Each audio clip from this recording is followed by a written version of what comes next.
सुंदरबन के जंगल में एक ठग सियार रहता था। वह बहुत ही निकम्मा और कामचोर था। हमेशा इसी जुगाड़ में रहता कि कहीं कोई मुर्गा मिले जिसे मूर्ख बनाकर उसके साथ ठगी की जाए। एक दिन, अरे बंदर भाई, कल रात में मैंने आपको सपने में देखा। अरे रहने दे सियार, तू अपना सपना अपने पास रख और मुझे जाने दे। ऐसा बोलकर बंदर चला गया। धीरे धीरे सारे जानवर सियार की हरकत को जान चुके थे, इसलिए कोई भी जानवर उसकी बातों में नहीं आता था। अब सियार समझ चुका था कि इस जंगल में उसकी दाल नहीं गलने वाली, इसीलिए वह दूसरे जंगल जाने का निश्चय किया और अगले दिन सियार अपने जंगल को छोड़कर दूसरे जंगल के तरफ निकल पड़ा। दूसरी जंगल में पहुंचते ही दिन भर जंगल का जायजा लिया और शाम होते ही एक गधे को देख उसके पास गया और रुककर बोला, गधे भाई, मैं इस जंगल में नया आया हूँ और शाम भी ढल चुकी है। क्या मुझे एक रात रुकने के लिए आपके पास शरण दे सकते हो?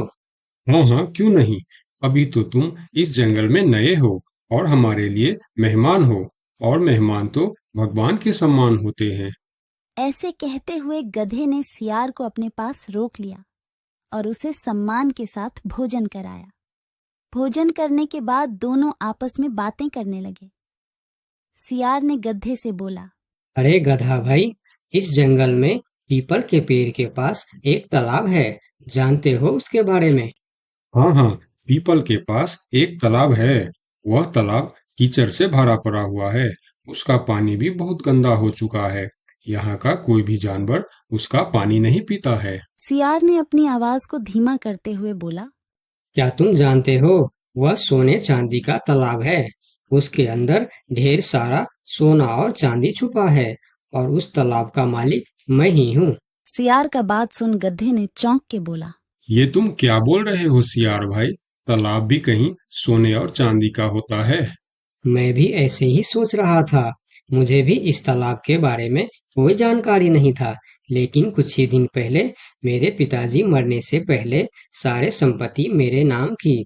उसमें यह तालाब भी है और आज मैं अपनी संपत्ति देखने के लिए ही यहाँ पर आया हूँ। यकीन नहीं होता तो यह थैली में देख लो, जो मैंने अभी इस तालाब से निकाला है। सोने के गहने निकालकर गधे को दिखाया, जो उसे ठगने के लिए उसने अपने साथ लेकर आया था। गहने को देखकर गधे को सियार के बात पर विश्वास हो गया और बोला, अरे हाँ, ये तो सचमुच सोने चांदी का है। तब तो तुम बड़े ही भाग्यशाली हो, इसलिए तुम्हारे पास ये सोना चांदी का तालाब है। अब सियार मन ही मन खुश हो रहा था। उसे तो इसी बात का इंतजार था। गधा भाई, मुझे इस संपत्ति से कोई भी लालच नहीं है। मेरे पास मेरे जंगल में और बहुत सारे संपत्ति है, जो मेरे पिताजी ने मेरे लिए छोड़कर गए हैं। मैं तो यहाँ तालाब बेचने के लिए आया था। सोचता हूँ तुम भले जानवर दिखते हो, क्यों ना तुमको ही यह सब बेच दूं। मुझे, यानी यह सोने का तालाब मेरा हो जाएगा और मैं इस तालाब का मालिक बन जाऊंगा। बेचारा भोला भाला गदहा सियार की चिकनी चुपड़ी बातों में बहुत आसानी से आ गया और गधा सियार से सोने का तालाब खरीदने को तैयार हो गया। दोनों के बीच 4 सिक्कों का सौदा तय हुआ। ठीक है सियार भाई, मैं अभी जाकर हिरन के पास से 4 सिक्का लेकर आता हूँ। मेरे पास अपना घर न होने के कारण मैं अपनी सारी कमाई हिरन के पास ही रखता हूँ, और जब भी मुझे जरूरत पड़ता है मैं उससे ले लेता हूँ। ठीक है गधे भाई, लेकिन ध्यान से, जंगल में किसी को इस बात का पता नहीं चलना चाहिए, वरना जंगल के सारे जानवर मेरे पीछे ही पड़ जाएंगे। ऐसा बोल सियार गधे को भेज देता है और गधा हिरण के पास जाकर अपना सिक्का मांगता है। गधे भाई, घर में सब ठीक तो है ना? आज आपको अचानक से 4 सिक्कों का क्या जरूरत पड़ गया? अरे, वह अपने जंगल में जो तालाब है ना, मैं उसे खरीद रहा हूँ। तालाब खरीद रहे हो? क्या करोगे तुम तालाब खरीद के? तालाब का तो पता नहीं, लेकिन उसमें जितना सोना चांदी है वह सब मेरा हो जाएगा। तालाब में सोना? ये तुम क्या बोल रहे हो भाई? मुझे तो कुछ भी समझ में नहीं आ रहा है। मुझे डर है कि तुम कहीं कोई परेशानी में ना आ जाओ। देखो, तुम मुझसे कुछ भी मत छुपाओ। क्या बात है? साफ साफ बताओ मुझे। हमारे जंगल में एक बहुत ही अमीर सियार आया है। ढेर सारी संपत्ति है उसके पास।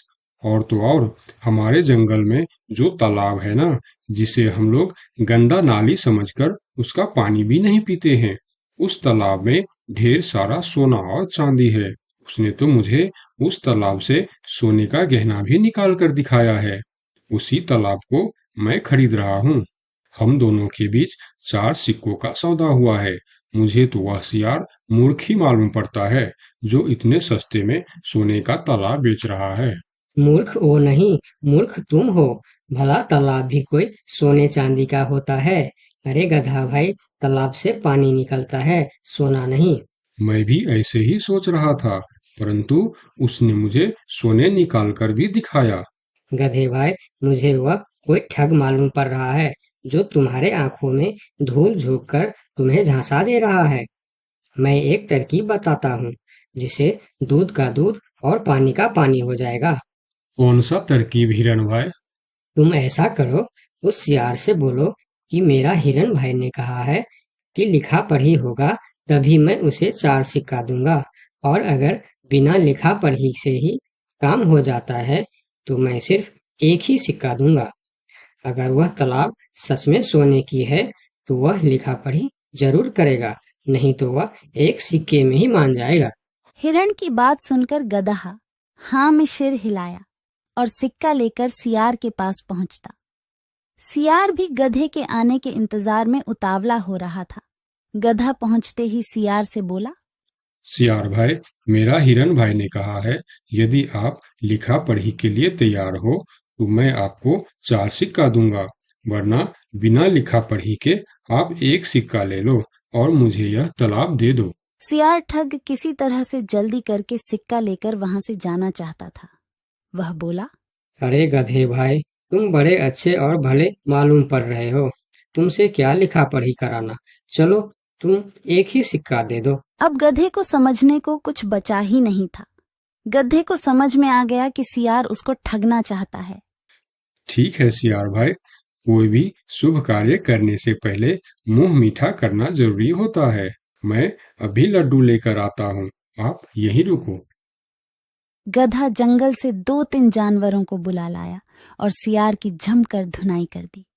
किसी तरह सियार वहां से जान बचाकर